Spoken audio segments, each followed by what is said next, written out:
మినప సున్నుండల కోసం ముందుగా కడాయిలో 1/2 కేజీ వరకు మినుములను వేసుకోవాలి. లో టు మీడియం ఫ్లేమ్ అడ్జస్ట్ చేసుకుంటూ 15 నుండి 20 నిమిషాల వరకు వేయించుకోవాలి.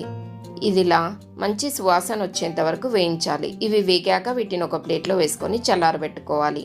ఇప్పుడు ఒక మిక్సీ జార్లో వేయించి పెట్టుకున్నటువంటి మినుములు, బియ్యము, 3 యాలకులను వేసి మరీ మెత్తగా కాకుండా కొంచెం బరకగా గ్రైండ్ చేసుకోవాలి.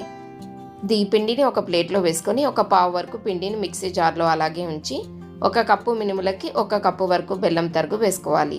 తీపిని ఎక్కువగా ఇష్టపడే వారైతే 1 నుంచి 2 టేబుల్ స్పూన్ల వరకు బెల్లం తరుగు ఎక్కువ వేసుకోవచ్చు. ఈ గ్రైండ్ చేసుకున్న దాన్ని కూడా పిండిలో వేసి మొత్తం అంతా కలిసేలాగా కలుపుకొని పావు కప్పు వరకు వేడివేడి నెయ్యిని వేసుకోవాలి. ఒకవేళ ఉండలుగా చుట్టడం రాకపోతే 1 నుంచి 2 టేబుల్ స్పూన్ల వరకు వేడివేడి నెయ్యిని వేసుకోవాలి. ఇలా వేడి మీదనే చేత్తో గట్టిగా ప్రెస్ చేసుకుంటూ ఉండల్లాగా చేసుకోవాలి. మినప సున్నుండలు రెడీ.